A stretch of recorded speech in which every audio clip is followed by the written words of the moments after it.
సగం సగం పంపకాలు చేసుకున్నట్టున్నారు.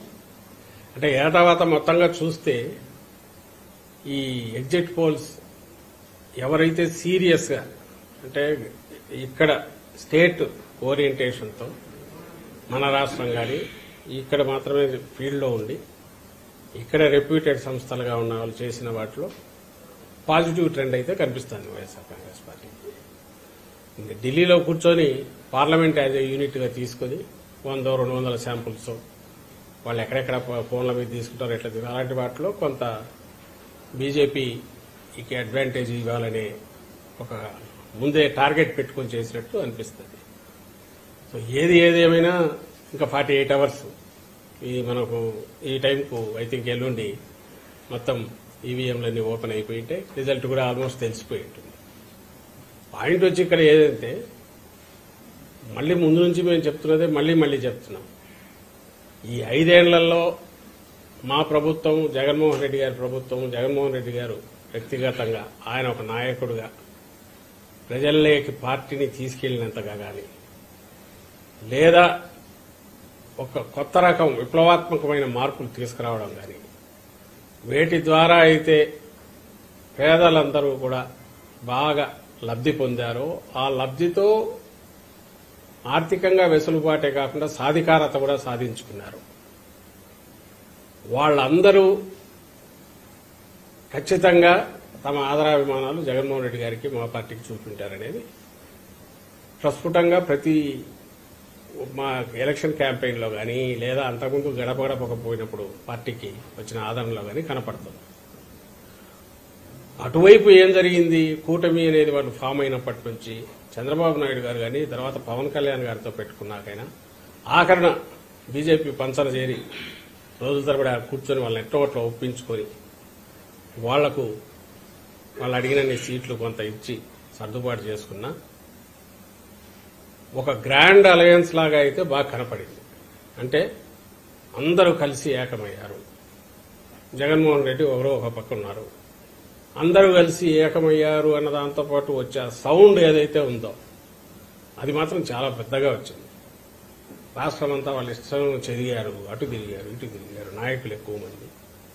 వీటన్నిటితో పాటు ఎప్పుడూ జగన్మోహన్ రెడ్డి గారు చెప్తున్నది మా పార్టీ ఏదైతే పేదల కోసం ఎప్పుడైతే నిలబడినామో అన్ని వర్గాల పేదల కోసం, ముఖ్యంగా ఎస్సీ, ఎస్టీ, బీసీ మైనారిటీలు అలాగే మిగిలిన సామాజిక వర్గాల్లోని పేదల పక్షాన ఎప్పుడైతే నిలబడినామో, పేదల జీవితాల్లో ఎప్పుడైతే వెలుగు నింపామో, సహజంగానే ఇది పేదలకు పెత్తందారులకు మధ్య ఒక యుద్ధంలాగా ఎప్పుడైతే తయారైందో, ఎవరి వాయిస్ అయితే పెద్దగా ఉంటుందో వాళ్ళందరూ ఒకటి అయ్యారు. ఈ పార్టీలన్నీ ఒకటి కావడం వల్ల సౌండ్ మాత్రం చాలా పెద్దగా వచ్చింది ఆ వైపు నుంచి.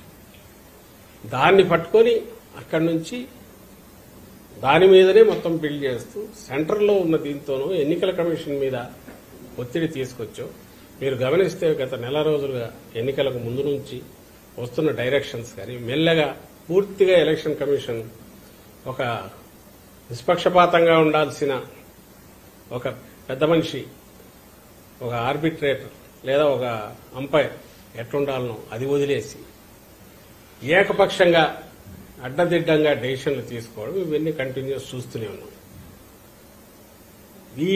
ఈ ప్రాసెస్ లో ఫైనల్కి వచ్చేసరికి ఆఖరకు పోస్టల్ బ్యాలెట్ల విషయంలో ఈ మధ్య వచ్చిన డైరెక్షన్ కూడా నిన్న మొన్న కూడా మెన్షన్ చేశాం. అది ఛాలెంజ్ చేశాం కోర్టులో, సుప్రీంకోర్టు కూడా వెళ్తున్నాం. నిన్న ఇక్కడ హైకోర్టులో వెసులుబాటు రాకపోవడంతో ఇవన్నీ దేన్ని సూచిస్తున్నాయంటే అధికారం, సెంటర్లో ఉన్న అధికారం అడ్డం పెట్టుకొని ఇప్పుడు ఎన్నికల కమిషన్ పరిధిలోకి ఇక్కడ అధికార యంత్రాంగము వస్తుంది. ఎన్నికలన్నీ దారాధ్వర్యంలో జరుగుతాయి కాబట్టి పోలింగ్లో కానీ, పోలింగ్లో కుదరకపోతే కౌంటింగ్లో కానీ ఏమైనా ఇన్ఫ్లుయెన్స్ చేయగలమనే ప్రయత్నం ఏమైనా చేస్తున్నారేమో అనే అనుమానాలు బలపడుతున్నాయి, వరుసగా జరుగుతున్నవి. ఇప్పుడు ఎగ్జిట్ పోల్స్ పేరుతో వాళ్ళు ఇస్తున్న ఫిగర్స్ చూసినా ఏదైనా అక్కడ అవకాశం ఉంటే ఎట్లా ఒకటి మనం కొంచెం పుష్ చేయగలమా అనే ప్రయత్నం ఏమన్నా చేస్తున్నారేమో అని అనిపిస్తుంది. ఈ సౌండ్ కానీ లేదా వీళ్ళందరూ కూటమిలాగా ఏకమే గ్రాండ్ అలయన్స్ లాగా రావడం కానీ, ఏదో వీళ్ళు చేస్తున్న హడావుడితో మేమే రాబోతున్నామని ఆర్భాటంగా ప్రచారం చేసుకోవడం కానీ, వీటన్నిటి ఫలితం ఏదన్నా ఉంటే ఇదిగో రచ్చ జరగడం. గొడవ హడావుడి జరగడం, ఇది రేపు కౌంటింగ్లో దీని ప్రభావం ఏమైనా చూపించాలి అధికారుల మీద కానీ ఇంకో రకమైన ఒత్తిడి తీసుకొచ్చి కానీ అనే ప్రయత్నం జరగచ్చు.